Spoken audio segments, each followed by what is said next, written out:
নীলসুখ Valentine's ডেতে আসবে না, এটা 8ই ফেব্রুয়ারি আসবে, মানে ভ্যালেন্টাইন মৌসুমে আসবে, ভালোবাসার গল্প একটা। তো রোম্যান্টিক কাজ অনেকদিন ধরে করা হচ্ছিল না। তো যারা আমার কাজ পছন্দ করে বা আশপাশ থেকে সবাই বলছিল যে হ্যাঁ একটা কিছু রোম্যান্টিক করা উচিত, তো সেই ভাবনা থেকেই নীলসুখ করা। এবং এই কাজটা স্পেশাল আরও একটা কারণে, বিকজ এই কাজটা আমি উৎসর্গ করবো হুমায়ুন আহমেদ স্যারকে, যিনি আসলে আমার আদর্শ। আমি অনেকভাবে ওনার কাছে কৃতজ্ঞ।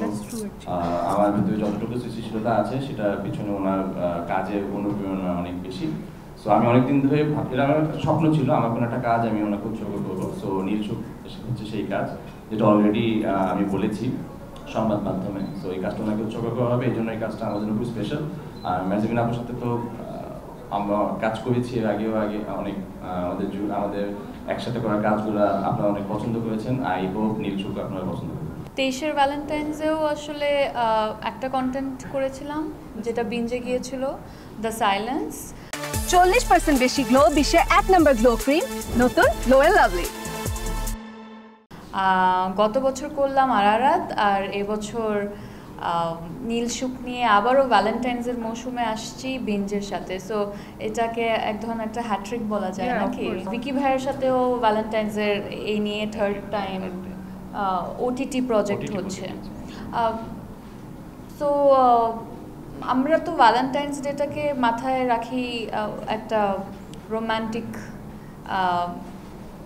একটা মৌসুম, এবং হচ্ছে 7 তারিখ থেকে সম্ভবত শুরু হয়ে যায় rose day, chocolate day, proposal day, অনেক কিছুই। তো মাথায় আমাদের থাকে যে রোম্যান্টিক কিছু যদি আসলে পাওয়া যায় তাহলে ওই দিনটাকে ভালো কিছু দেখে হয়তো আমরা সেলিব্রেট করতে পারি। ওইরকমই এক ধরনের একটা চিন্তা ভাবনা ছিল যে একটু রোম্যান্টিক কাজ কিন্তু ভিন্ন ধরনের আমরা কি দিতে পারি কিনা অডিয়েন্সকে। সেই জায়গা থেকে যখন ভিকি ভাইয়া এই গল্পটা শোনালেন, আমার কাছেও মনে হলো হ্যাঁ এখানে রোম্যান্সটাও আছে এবং কিছুটা ভিন্নতাও আছে। সেই জন্য এই কাজটা করা, বিঞ্জ সাথে আছে, সেটাও অনেক বড় একটা ব্যাপার। তো সব কিছু আসলে একদম সুন্দরভাবে মিলে যায় এবং কাজটাও আমরা সুন্দর করে শেষ করি। আমি যেহেতু রোম্যান্টিক কাজ অনেকদিন পর করছি, চেয়েছিলাম একটা ফ্রেশ পেয়ারিং যেন মানুষ স্ক্রিনে দেখে, যে জুটিটা আগে কখনো হয়তো ওইভাবে আসেনি, কাজ করে নেই। সো ওইটাকে মাথায় রেখে আসলে রেহানকে নিয়ে আমি চ্যালেঞ্জটা নিয়েছি। এটা অনেক বড় চ্যালেঞ্জ ছিল ওর জন্য, বিকজ সবাই জানে মেহজাবিন আপু লাইক মানে অনেক বড় একজন অভিনেত্রী, ওনার সামনে এত নিউ কামার একটা ছেলে। বাট আমরা সবাই মিলে চেষ্টা করেছি এবং রেহানও অনেক চেষ্টা করেছে। কোনো একটা গল্প দেখলে মনে হয় আচ্ছা এরকম একটা কাজ তো অলরেডি হয়ে গেছে আমাদের, সো এটা আমরা করতে পারবো না একসাথে। সো এখন আমাদের একটু ডিফিকাল্টি হয়ে যায় আসলে কি দুইজনেরই সিঙ্কটা একটা কোনো গল্পে, যেহেতু একসাথে অনেক কাজ, বাট উই এনজয়। আমরা সবসময় খুব উপভোগ করি একসাথে কাজ করাটা। আই থিঙ্ক একটা আন্ডারস্ট্যান্ডিং আছে, অনেক আর্গুমেন্টও হয়। সবসময় যে সব কিছু আসলে আন্ডারস্ট্যান্ডিং থাকে তা না, আর্গুমেন্টও হয়, বাট আমরা আসলে খুব মজা করে কাজ করি যখনই করি। ক্যারেক্টারের নাম হচ্ছে অর্পা। তো অর্পার চরিত্রের আসলে অনেক লেয়ার আছে।